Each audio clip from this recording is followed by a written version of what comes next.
안녕하세요. 오늘의 헤드라인, 오늘의 화두, 생각을 생각하는 김관상TV의 김관상입니다.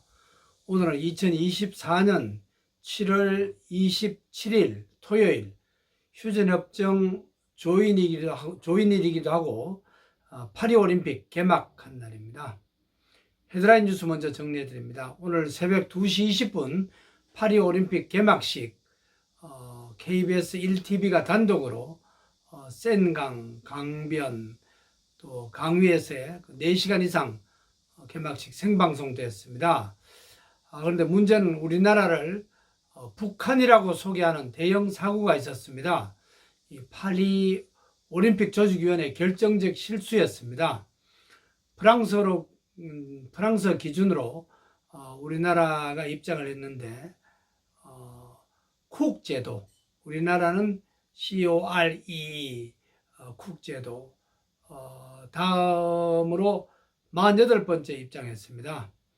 우상혁 선수 포함해서 2명이 기수를 맡았고요. 마지막 봉송 주자는 코마니치 등 4명이었습니다. 다음 달 11일까지 진행되고 우리나라는 100번째 금메달 수상자가 누가 될지 이렇게 관심을 모으고 있습니다. 방송통신위원장, 또 부위원장 이런 분들 집행부 모두 현재 초유의 공백 상태입니다. 부위원장이었던 위원장 직무대행도 어제 사표가 바로 수리됐습니다. 이진숙 방송통신위원장 후보자에게 최민희 국회 과방위원장은 뇌구조에 문제가 있다 이렇게 말했고, 이진숙 후보는 어떻게 나의 뇌 문제가 있느냐, 명예훼손이다 이런 입장 반박했습니다. 어제 사흘째 인사청문회 있었고 오늘 대전 MBC를 포함해서 몇 군데 현장 검증이 있습니다. 이진숙 후보자가 대전 MBC 사장이죠. 방송통신위원회는 이 방송과 통신 부문을 맡고 있는 정부의 주요 부처입니다. 공백 상태, 정말 국회 한심하기도 하고 심각한 수준이라고 판단됩니다. 어느 정권이 들었어도 다 문제가 있었다 이런 지적도 많습니다. 국회는 지금까지 사흘째 무제한 토론이 이어지고 있습니다. 방송사법 개정안 관련입니다. KBS 이사회 이사를 어떻게 구성할 건가 이런 문제도 포함이 되어 있습니다. 방송통신위원회법은 어제 오후 5시 반에 필리버스터 끝났고 이번 주 초까지 무제한 토론이 이어질 것으로 보입니다. 일요일은 또 주말 잠깐 쉽니다. 티모, 위메프 피해 고객들에게 환불하기 어렵다 이런 입장 밝혔습니다. 소비자원은 피해 신고를 받고 있습니다.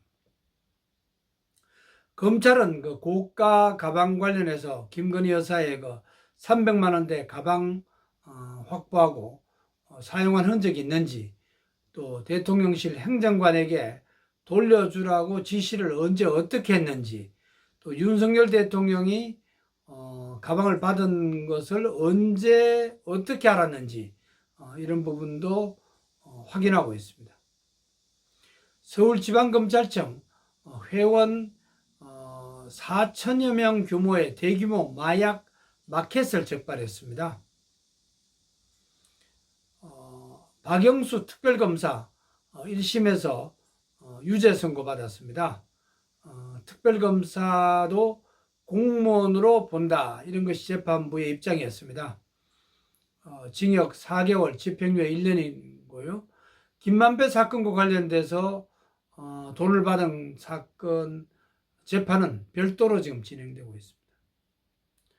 휴전협정 조인일 어제였죠. 북한은 전승일이라고 하면서 대규모 행사를 치렀습니다. 폭우 피해도 엄청났습니다. 임진강 근처도 더 심했던 것으로 알려지고 있습니다. 일본 사도광산 세계유산 등재, 그동안 어려웠는데 이제 등재가 될 것 같습니다. 우리나라 외무부는 우리나라 입장이 충분히 반영됐다, 이런 입장 밝히고 있습니다. 일제강점기 때 우리나라 강제노동 부분도 적절하게 기록될 것으로 예상이 됩니다. 국가대표 출신 오재원 야구선수 어제 재판에서 징역 2년 6개월 선고됐습니다. 마약을 투약했고 죄질이 나쁘다, 초기 수사를 방해했고 신고하려는 지인들에게 협박했다, 이런 혐의도 받고 있습니다. 해리스 미국 부통령 이스라엘 네타냐후 총리에게 가자 지구 민간인 희생에 심각한 우려를 표했습니다. 외교 이슈에 대한 첫 입장 발표입니다. 트럼프 전 대통령은 해리스 부통령에 대해서 좌파다, 이렇게 강하게 비판했고, 또 총격 사건이 있었던 곳에 또 선거 유세도 오늘 하게 됩니다. 우리나라를 포함해서 지구촌에서 오늘 어떤 일이 일어났는지 알아보고 오늘의 화두를 찾아보는 시간입니다. 우리나라는 영원할까? 지구촌에 있는 많은 나라들은 영원할까? 이런 말을 던져봅니다. 오늘 어떤 일이 일어났죠? 1953년 오늘 앞에서도 말씀드렸지만 판문점에서 휴전협정이 조인됐습니다. 전문 5조 36항이었습니다. 회담이 765번째 있었습니다. 또 7월 27일은 유엔군 참전의 날입니다. 저는 작년 7월 워싱턴에 6.25 참전 기념공원에 가서 추모한 기억이 납니다. 소나기도 꽤 내렸지만은 그냥 소나기를 맞으면서 진심으로 추모했습니다. 1894년 오늘 우리 국사 시간에 배우는 갑오경장, 조선 고종 31년 오늘 갑오경장이 일어난 날입니다. 1914년 오늘 한글학자 주시경 선생 38살 일기로 세상을 떠난 날입니다. 이분은 독립신문 1896년 4월 창간호 때 국문 전형과 띄어쓰기를 실천했던 분입니다. 2006년 오늘 영화 괴물 개봉됐습니다. 개봉 105일 만에 관객 1301만 명 넘어섰습니다. 2011년 오늘 강원도 춘천 산사태로 봉사활동하던 대학생 10명을 포함해서 13명이 모두 숨졌습니다. 외국에서 일어난 오늘의 역사 몇 가지 소개해드립니다. 1844년 오늘 원자론의 창시자 돌턴 세상을 떠났고, 1974년 오늘 닉슨 대통령 탄핵 미국 하원에서 가결됐습니다. 1976년 오늘 일본 다나카 전 총리가 록히드 뇌물 사건으로 구속됐습니다. 1980년 오늘 팔레비 이란 전 국왕 카이로에서 별세했습니다. 오늘은 7월 27일입니다. 성경 7장 27절 한 군데 찾아봤습니다. 다니엘서 7장 27절입니다. 나라와 권세와 온 천하 나라들의 위세가 지극히 높으시니에 거룩한 백성에게 붙임바 되리니 그의 나라는 영원한 나라라. 모든 권세 있는 자들이 다 그를 섬기며 복종하리라. 이런 내용입니다.